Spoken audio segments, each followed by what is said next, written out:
लेकिन वे मुझे श्रेय देना चाहते हैं, इसलिए विनम्रता पूर्वक मैं आप सबकी सेवा के लिए उपस्थित हूँ। जैसा कि कन्हैया ठाकुर प्रभु ने बताया कि काशी बहुत ही प्रसिद्ध और प्राचीन शहर है। तो आप महाभारत पढ़ लीजिए, कहीं पुराण पढ़ लीजिए, रामायण पढ़ लीजिए, इन सभी ग्रंथों में और विशेष रूप से स्कंद पुराण में काशी शहर के बारे में बहुत अधिक विस्तार से इसके महत्व का वर्णन है। हमारे पुराणों में सप्तपुरी का वर्णन आता है, अर्थात 7 विशेष धार्मिक स्थल। वे हैं अयोध्या, मथुरा, हरिद्वार, कांची, अवंती, द्वारका और काशी। इस प्रकार से 7 प्रमुख धार्मिक स्थलों में से काशी एक बहुत ही महत्वपूर्ण स्थल है, जहाँ पर हम सबको आने का सौभाग्य प्राप्त हुआ है। और हमारे पहले तो कितने ही सारे ऋषि मुनियों ने यहाँ पर तप किया है, भगवान को प्रसन्न किया है। कितने ही सारे आचार्य, स्वयं श्री चैतन्य महाप्रभु, रामानुजाचार्य, शंकराचार्य, मध्वाचार्य, आप आचार्य का नाम लीजिए, वो यहाँ पर आए हैं। तो इस प्रकार के ऐसे महत्वपूर्ण तीर्थ स्थल जहाँ पर आचार्यों ने अपनी प्रार्थना की है, अपनी भक्ति की है, उस भक्ति से संचित इस दिव्य भूमि में निश्चित रूप से आकर हमारा जीवन यहाँ पर सार्थक हुआ है। तो जैसे कि मैंने कहा कि सभी संप्रदाय के आचार्यों ने यहाँ पर आकर इस स्थान को महत्व दिया है, और उसी प्रकार से श्री चैतन्य महाप्रभु ने भी यहाँ पर आकर रूप और सनातन को विशेष रूप से शिक्षा प्रदान की है। तो हम सभी कुरुक्षेत्र के बारे में जानते हैं कि कुरुक्षेत्र बहुत ही महत्वपूर्ण तीर्थ स्थल है। क्यों तीर्थ स्थल ये बहुत महत्वपूर्ण है कुरुक्षेत्र? हाँ, भगवान श्री कृष्ण ने अर्जुन को गीता सुनाई। भगवान श्री कृष्ण ने अर्जुन को गीता कितनी देर सुनाई होगी? 45 मिनट। श्री चैतन्य महाप्रभु ने इस काशी की भूमि में पूरे 2 महीने प्रतिदिन 12 घंटे गंगा नदी के घाट पर सनातन गोस्वामी और तपन मिश्रा को कृष्ण कथा सुनाई। आप कल्पना करके सोचिए कि भगवान श्री कृष्ण ने 5000 वर्ष पूर्व अर्जुन को केवल 45 मिनट सुनाया, और अधिकांश समय वहां क्या हुआ? युद्ध हुआ। यहाँ तो भक्ति की ही भूमि है। स्वयं शिव जी सदैव राम का नाम को उच्चारण करते हैं, और स्वयं श्री चैतन्य महाप्रभु हर दिन पूरे 60 दिनों तक 12 घंटा सनातन गोस्वामी को सुनाते रहे। तो यहाँ पर कितना अधिक महत्व है। जब कुरुक्षेत्र का इतना अधिक महत्व है, तो आप कल्पना कर लीजिए कि इस काशी धाम का महत्व और भी अधिक है। तो इस प्रकार से ये स्थान बहुत ही महत्वपूर्ण है। और दूसरी बात, श्री चैतन्य महाप्रभु का जीवन लीला इस पृथ्वी पर 48 वर्ष का था। उसमें से 24 वर्ष तो उन्होंने नवद्वीप में बिता दी। बाकी जो 24 वर्ष का समय था, उसमें से 2 वर्ष दक्षिण भारत की यात्रा में निकल गए, और फिर जब वो वृंदावन की यात्रा कर रहे थे, तो अलग अलग तीर्थ स्थलों का उन्होंने दर्शन किया। तो बहुत अधिक समय श्री चैतन्य महाप्रभु ने आरंभिक अपने 24 वर्ष नवद्वीप में बिताए।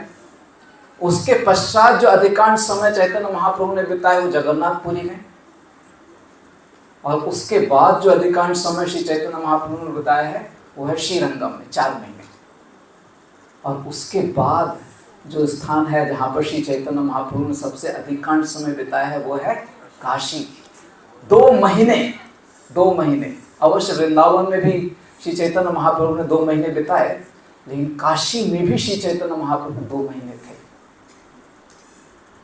वृंदावन में श्री चैतन्य महाप्रभु ब्रज की अलग अलग लीला स्थलियों का दर्शन कर रहे थे, और स्वयं ही उस भक्ति रस का आनंद प्राप्त करते हुए हर्षोन्माद की अवस्था में थे। अकेले गए थे श्री चैतन्य महाप्रभु। लेकिन यहाँ पर काशी में श्री चैतन्य महाप्रभु उस भक्ति रस को संपूर्ण जगत को प्रदान करने के लिए 2 महीना रुके और सनातन गोस्वामी और तपन मिश्रा को इससे संबंधित शिक्षा प्रदान की। तो वृंदावन में श्री चैतन्य महाप्रभु 2 महीने थे। उनको वृंदावन का दर्शन करना था, उनको वृंदावन का रसास्वादन करना था। लेकिन काशी में श्री चैतन्य महाप्रभु 2 महीने रुके, जिससे सारे जगत को वो भक्ति रस का आस्वादन हो सके। तो उस दृष्टिकोण से काशी क्षेत्र बहुत ही अधिक महत्वपूर्ण है। हम सभी वृंदावन जाते हैं, लेकिन इस काशी स्थल पर हमको वो शिक्षा प्राप्त होती है जिससे हम वृंदावन को वास्तव में प्राप्त कर सकते हैं। अर्थात काशी में जो श्री चैतन्य महाप्रभु ने शिक्षा प्रदान की है, उस शिक्षा को जब तक हम अपने हृदय में धारण करते नहीं, अपने जीवन में पालन करते नहीं है, तो आप टिकट लेकर वृंदावन चले जाओगे तो भी वृंदावन नहीं पहुंच पाओगे, क्योंकि काशी की शिक्षा को आपने जीवन में नहीं अपनाया है। तो इस दृष्टिकोण से यह काशी क्षेत्र बहुत ही अधिक महत्वपूर्ण है। और जैसा कि मैंने समझाया, वृंदावन जाना बहुत अच्छा है, लेकिन काशी में दी गई शिक्षा को उतारना उससे भी ज़्यादा अधिक महत्वपूर्ण है। तो इस प्रकार से काशी का महत्व बहुत अधिक है। और अवश्य स्वयं चैतन्य महाप्रभु यहाँ पर जब काशी में थे तो हर दिन वे गंगा स्नान किया करते थे। गंगा में कई घाट हैं और वैसे एक स्थान है जिसे बोला जाता है पंचगंगा। उस पंचगंगा में श्री चैतन्य महाप्रभु प्रतिदिन स्नान किया करते थे और स्नान करने के पश्चात वे बिंदु माधव का दर्शन किया करते थे। तो जैसे कि बताया गया है आपको कि अग्नि बिंदु नाम के एक ऋषि हुआ करते थे और वे ऋषि तीर्थ यात्रा के लिए मुक्तिनाथ गए थे। मुक्तिनाथ ये नेपाल के क्षेत्र में आता है और वहाँ पर वे मुक्तिनाथ देव से प्रार्थना कर रहे, तप कर रहे थे कि मैं आपकी सेवा करना चाहता हूँ, आप मुझे अपने आप को विग्रह के रूप में प्रदान कीजिए जिससे मैं नित्य आपकी सेवा कर सकूं, क्योंकि इस धाम में मैं शायद यहाँ पर अधिकांश समय नहीं रह पाऊंगा, मुझे तो अपने ही स्थान पर जाना होगा। तो जब वे गंडकी नदी में स्नान कर रहे थे मुक्तिनाथ में, तो स्नान करते समय उनको एक शालिग्राम शिला के विग्रह प्राप्त हुए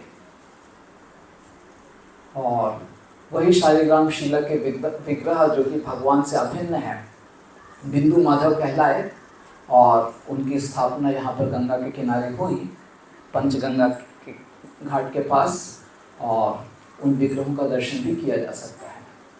तो इस प्रकार से स्वयं भगवान श्री कृष्ण यहाँ पर बिंदु माधव के रूप में उपस्थित हैं। स्वयं भगवान श्री राम यहाँ पर जो काशी विश्वनाथ का मंदिर है वहाँ पर उपस्थित हैं।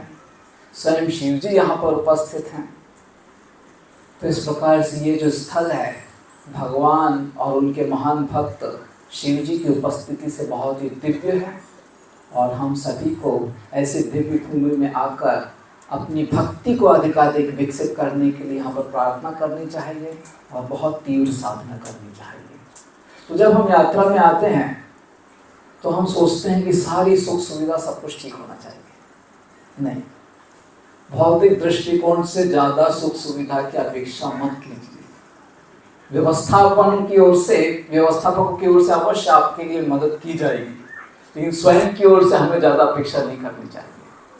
स्वयं की ओर से हम अपेक्षा करें कि आध्यात्मिक रूप से विकास करने के लिए मुझे अधिकाधिक यहाँ पर लाभ प्राप्त हो जाए। भौतिक दृष्टिकोण से जो भी सुख सुविधा चाहिए उसके लिए आपका घर है। तीर्थ यात्रा में जब हम आते हैं तो भौतिक सुख सुविधाओं की अपेक्षा मत कीजिए। जब मैं आपको चैतन्य लीलाओं के कुछ प्रसंग सुनाऊंगा तो श्री चैतन्य महाप्रभु ने तो एक समय सनातन गोस्वामी के शरीर पर एक बहुत ही अच्छा कंबल देख लिया। तो चैतन्य महाप्रभु कुछ बोले नहीं, लेकिन बार बार उस कंबल को देखते थे, बस कुछ बोलते नहीं थे, बार बार उस कंबल को देखते थे। वो नया कंबल था। तो सनातन गोस्वामी को समझ गया कि ये कुछ ठीक नहीं है। तो सनातन गोस्वामी गंगा के किनारे गए और वहाँ पर देखा कि एक कोई बहुत ही गरीब व्यक्ति है, वो अपनी पुरानी फटी कंबल को साफ कर रहा था। तो सनातन गोस्वामी ने कहा कि मेरा एक निवेदन है, आप स्वीकार करोगे क्या? तो उस व्यक्ति ने पूछा क्या चाहिए आपको? तो कहा कि ये मेरी अच्छी कंबल आप ले लो, आपकी पुरानी फटी कंबल मुझको दे दो। तो व्यक्ति को विश्वास नहीं हुआ। व्यक्ति कहने लगा क्यों मेरा मजाक उड़ा रहे हो? सनातन गोस्वामी ने बहुत ही विनम्रता से कहा नहीं नहीं, मैं गंभीर हूँ, आप कृपया करके अच्छी कंबल ले लो, आपकी फटी पुरानी कंबल मुझको दे दो। तो इस प्रकार से सनातन गोस्वामी को फटी पुरानी कंबल प्राप्त हुई और फिर उसको ओढ़कर जब चैतन्य महाप्रभु के समक्ष आए तो चैतन्य महाप्रभु प्रसन्न हो गए। कहने का तात्पर्य यह है कि बहुत अधिक सुख सुविधा का आश्रय लेकर सोचेंगे कि मैं भक्ति में आगे बढ़ूंगा, शायद भ्रम हो सकता है। तो जितना भगवान की कृपा से, वैष्णव की कृपा से मिल जाए कृतज्ञ रहो, नहीं मिला कोई बात नहीं, ये भी भगवान की दूसरी कृपा है। इस प्रकार से हम धाम में आकर तैयार रहें थोड़ा सा तप करने के लिए, और तप करने से हम भगवान की कृपा को अधिकाधिक प्राप्त कर सकते हैं। तो इस प्रकार से ये धाम बहुत ही महत्वपूर्ण स्थल है। और श्री चैतन्य महाप्रभु स्वयं हर दिन पंचगंगा में स्नान कर बिंदु माधव का दर्शन करते थे और उसके पश्चात वे काशी विश्वनाथ जी का दर्शन करने के लिए आया करते थे।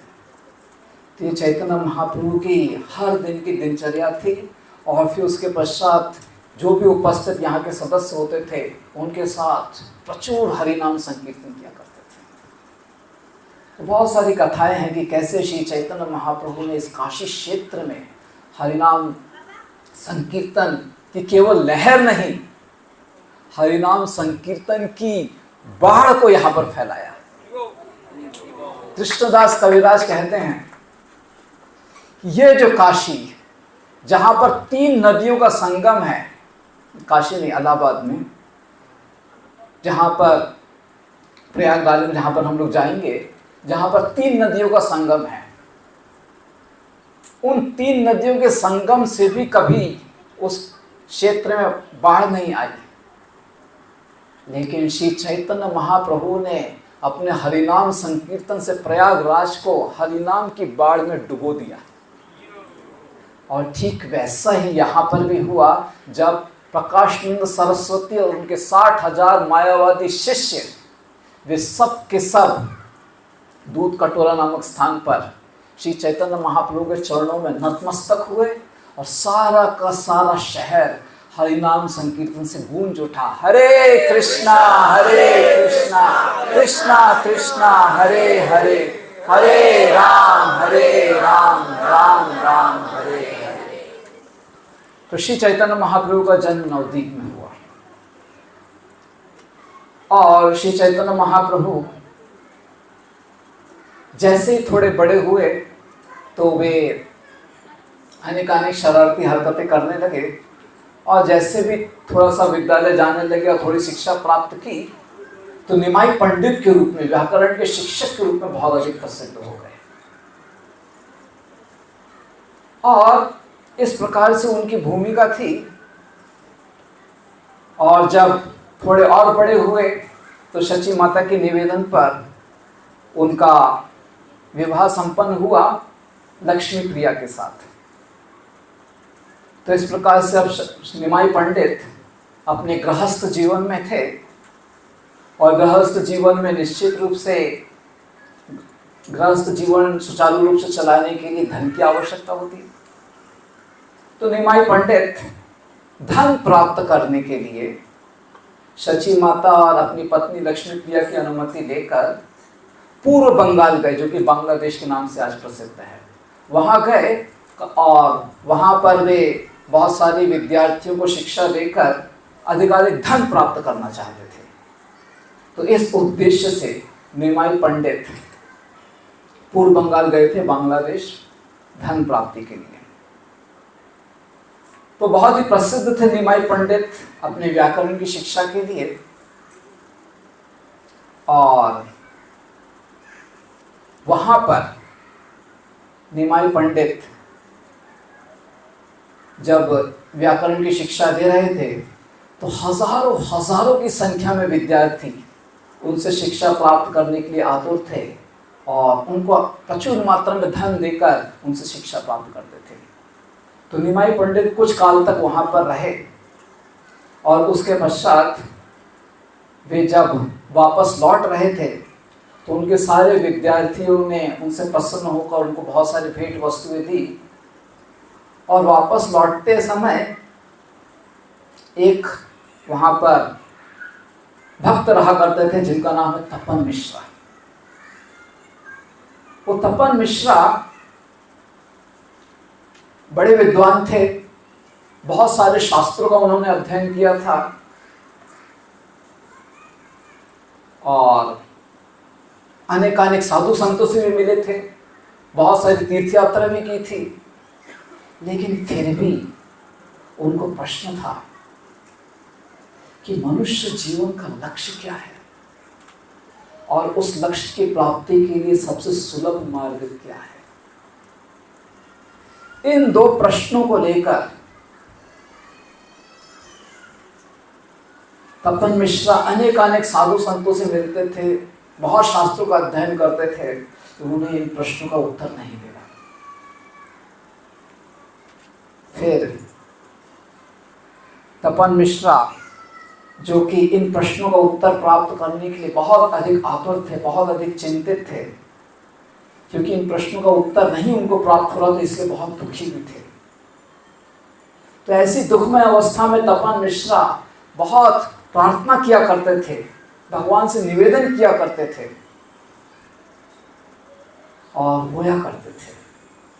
ऐसी अवस्था में एक दिन, एक रात्रि को जब तपन मिश्रा विश्राम कर रहे थे तो उनको एक बहुत ही दिव्य स्वप्न प्राप्त हुआ, जिस दिव्य स्वप्न में एक दिव्य व्यक्ति उनको निर्देशित करता है कि स्वयं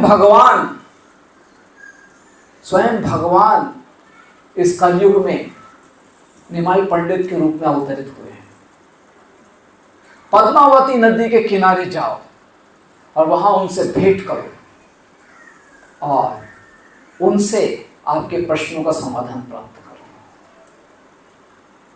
ये मैं प्रसंग आपको इसलिए सुना रहा हूं क्योंकि इस प्रसंग में श्री चैतन्य महाप्रभु सबसे प्रथम बार काशी का उल्लेख करते हैं।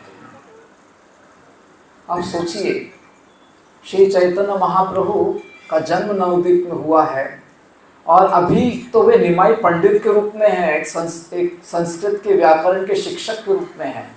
उन्होंने अब तक अपना कोई भक्ति भाव, हरिनाम, कुछ इस प्रकार से कुछ भी दर्शाया नहीं अपने जीवन में।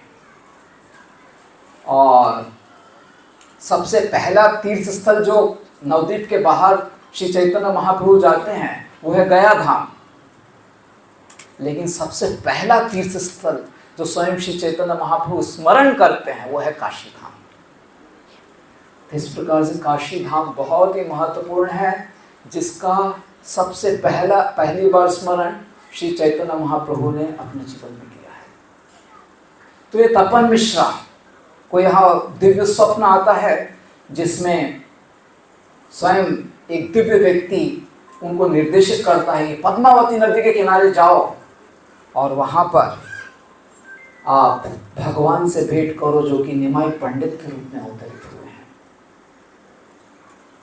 निमाई पंडित पद्मावती नदी जो कि गंगा से अभिन्न है उसमें स्नान किया करते थे और उस पद्मावती नदी में स्नान कर अपने विद्यार्थियों से स्नान कर बहुत ही हर्ष का अनुभव किया करते थे, क्योंकि निमाई पंडित स्वयं भगवान श्री कृष्ण हैं और गंगा उनके चरणों से ही आई हुई है। तो उस दृष्टिकोण से गंगा को भी निमाई पंडित का इस प्रकार से स्नान होते देख अच्छा प्रसन्नता होती थी और निमाई पंडित को भी गंगा में स्नान कर बहुत प्रसन्नता होती थी। तो इस प्रकार से निमाई पंडित हर दिन पूर्व बंगाल में पद्मावती नदी में स्नान किया करते थे। तो तपन मिश्रा अगले ही दिन ब्रह्म मुहूर्त में पद्मावती नदी के किनारे पहुंच गए और वहां पर श्री चैतन्य महाप्रभु से भेंट की और तुरंत उन्होंने श्री चैतन्य महाप्रभु के चरणों को पकड़कर उनसे निवेदन किया कि कृपया आप मुझे भी अपनी कृपा प्रदान कीजिए। मैंने अनेकानेक वेदों का अध्ययन कर लिया, अनेकानेक साधुओं का दर्शन कर लिया, लेकिन अब तक मुझे अपने प्रश्नों का उत्तर प्राप्त नहीं हुआ है। कृपया मुझे बताइए कि मनुष्य जीवन की पूर्णता क्या है और इस पूर्णता को अपने जीवन में कैसे प्राप्त किया जा सकता है। तब श्री चैतन्य महाप्रभु ने कहा कि श्री कृष्ण भगवान है जिनकी आराधना करना मनुष्य जीवन की पूर्णता है और केवल भक्ति के द्वारा ही भगवान श्री कृष्ण की आराधना की जा सकती है। और इस कलयुग में भक्ति करने के लिए सबसे सुगम और प्रभावशाली मार्ग है हरि नाम का उच्चारण। हरे कृष्णा कृष्णा कृष्णा हरे हरे, हरे राम राम राम हरे हरे। तो पूर्व बंगाल में श्री चैतन्य महाप्रभु ने सबसे पहले हरे कृष्ण महामंत्र के उच्चारण का निर्देश तपन मिश्रा को प्रदान किया। तपन मिश्रा श्री चैतन्य महाप्रभु से इस प्रकार से बिल्कुल स्पष्ट शास्त्रों का निर्देश सुनकर बहुत ही प्रसन्न हुए। श्री चैतन्य महाप्रभु ने कहा कि कली संतन उपनिषद में इस मंत्र को दर्शाया गया है और यह मंत्र इतना प्रभावशाली है। इति सुरक्ष नाम नाम कली कल्मष नाशना मत्ता परतरोपाय सर्व वेदेषु दृश्यते। सारे वेदों को ढूंढने के पश्चात ये जो 16 शब्दों का मंत्र है, ये सबसे प्रभावशाली मंत्र है जो कली के सारे दोषों को नष्ट कर सकता है।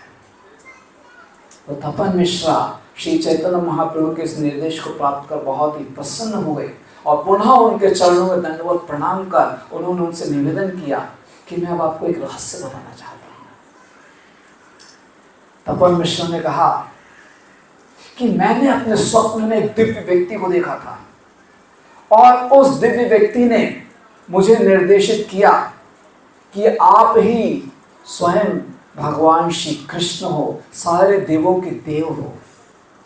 और पुनः अपने अश्रु भरे आंसू आंखों से तपन मिश्रा ने श्री चैतन्य महाप्रभु के चरणों को पकड़कर अपने आंसुओं से उनका अभिषेक किया। श्री चैतन्य महाप्रभु ने तपन मिश्रा का आलिंगन किया और कहा कि जो आपने सुना है वो ठीक है, लेकिन किसी और को इसके बारे में मत बताइए। तब तपन मिश्रा ने पुनः निवेदन किया कि महाप्रभु आप जा रहे हैं नवद्वीप, मेरी इच्छा है कि मैं भी अपने परिवार के साथ नवद्वीप आना चाहता हूँ।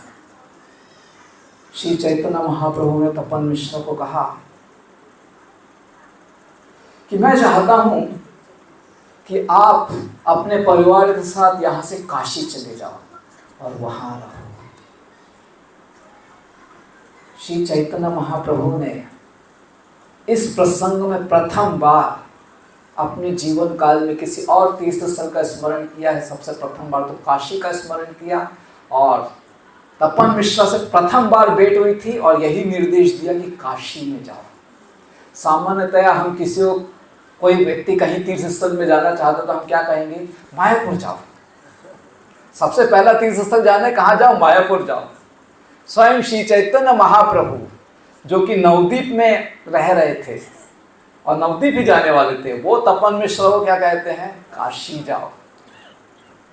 तो आप समझ सकते हो कि श्री चैतन्य महाप्रभु के हृदय में काशी का महत्व कितना अधिक है। तो इस प्रकार से ये काशी बहुत ही महत्वपूर्ण क्षेत्र है। जब श्री चैतन्य महाप्रभु काशी में थे और प्रकाशानंद सरस्वती के 60,000 शिष्यों को की शरणागति के पश्चात जब बहुत ही यहाँ पर संपूर्ण शहर हरिनाम संकीर्तन में डूब गया, तब श्री चैतन्य महाप्रभु स्वयं चंद्रशेखर आचार्य कहते हैं कि अब ये काशी जहाँ पर इतनी बड़ी संख्या में सारे लोग हरिनाम संकीर्तन के आवेश में हैं, तो ये काशी नवदीप धाम से अभिन्न है। ये चैतन्य महाप्रभु के शब्द हैं। तो निश्चित रूप से ये काशी तीर्थ स्थल बहुत ही महत्वपूर्ण है। और श्री चैतन्य महाप्रभु ने तपन मिश्रा को निर्देश दिया था कि आप काशी आइए और अपने परिवार के साथ यहाँ रहिए। चैतन्य महाप्रभु ने तपन मिश्रा को ऐसा निर्देश क्यों दिया?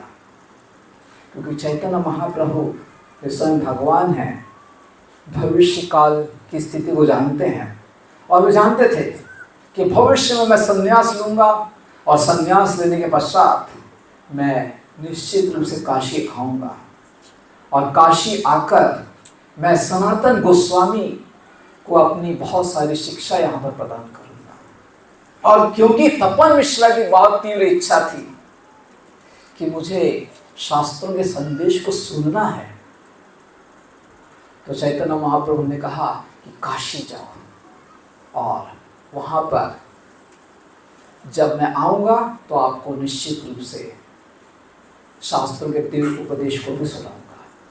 तो इस प्रकार से श्री चैतन्य महाप्रभु ने अपने भविष्य का स्मरण करते हुए तपन मिश्रा को पहले से ही काशी में स्थानांतरित कर दिया। तो इस प्रकार से काशी स्थान बहुत ही पवित्र है, जहाँ पर तपन मिश्रा आए और उस समय से वे हरे कृष्ण महामंत्र का बहुत ही श्रद्धा से और पवित्रता से उच्चारण करते हुए कब श्री चैतन्य महाप्रभु यहाँ पर आएंगे इसकी प्रतीक्षा कर रहे थे।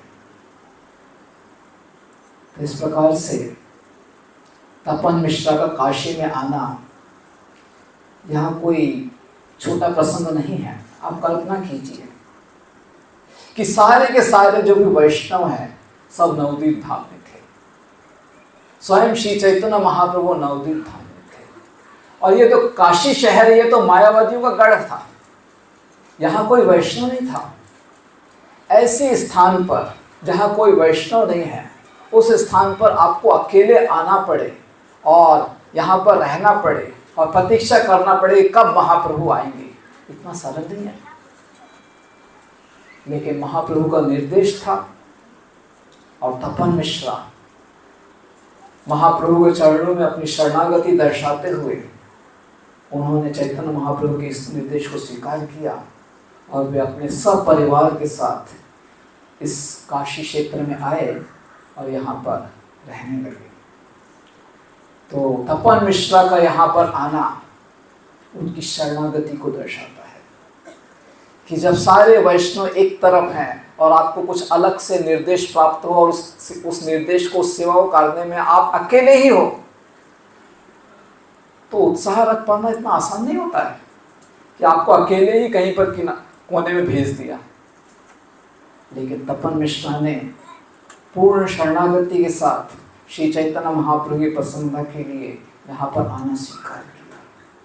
तो इस प्रकार से ये काशी स्थल हम सभी वैष्णव के लिए शरणागति का भी प्रतीक है और इस स्थल पर हम प्रार्थना कर सकते हैं कि जो शरणागति तपन मिश्रा ने अपने जीवन में दर्शाई है, उस प्रकार की शरणागति का एक बूंद हम सभी अपने जीवन में भी प्राप्त करें, जिससे हम सब भी श्री प्रभुपाद जी की सेवा में अपने आप को अधिकाधिक समर्पित कर, जो कि उनका मिशन है, जो कि श्री चैतन्य महाप्रभु के मिशन से अभिन्न है, कि सर्वत्र हरिनाम संकीर्तन का प्रचार प्रसार करना। पृथ्वी त्याचे यत नगर आदि ग्राम सर्वत्र प्रचार होय वे मोर नाम।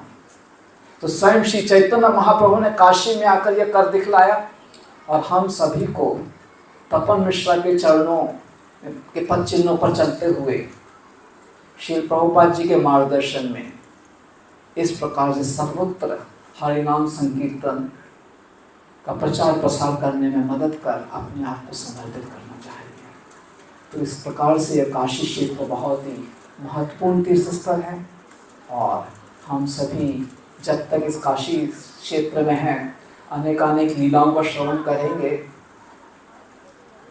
चैतन्य चरितामृत में अनेकानेक लीलाएं हैं, लेकिन फिर भी भगवान जहाँ पर अपनी वाणी को प्रदान कर रहे हैं वो बहुत ही महत्वपूर्ण होता है। हम एक वपु सेवा करते हैं और दूसरी है वाणी सेवा, और वाणी सेवा को अधिक महत्व प्रदान किया गया है। तो अवश्य श्री चैतन्य महाप्रभु ने अनेकानेक स्थलों पर अपनी लीलाएं की है, लेकिन यहाँ पर जो श्री चैतन्य महाप्रभु की लीलाएं हुई हैं उसमें प्रमुख है कि श्री चैतन्य महाप्रभु ने रूप गोस्वामी और सनातन गोस्वामी को शिक्षाएं प्रदान की हैं, और शिक्षाएं हमारे भक्ति में जीवन के विकास के लिए सर्वाधिक महत्वपूर्ण है। उस दृष्टिकोण से काशी तीर्थ स्थल श्री चैतन्य महाप्रभु की समस्त लीला स्थलियों में से बहुत अधिक महत्वपूर्ण है, और हम सभी सौभाग्यशाली हैं कि श्री प्रभुपाद जी की कृपा से हम सभी इस महत्वपूर्ण तीर्थ स्थल पर पहुँचे हैं, और हम सभी जब तक इस तीर्थ स्थल पर हैं बहुत तीव्रता से अपनी साधना को बनाए रखते हुए, वैष्णव सेवा करते हुए और अनेकानेक प्रार्थनाएं करते हुए इस तीर्थ स्थल में जितनी अधिक भक्ति संचित है उस भक्ति का अधिकाधिक हम ग्रहण कर सकें, और हम सभी अपने भक्ति में जीवन में आगे बढ़ते हुए श्री प्रभुपाद जी की सेवा में अधिकाधिक समर्पित हो सके। हरे कृष्ण।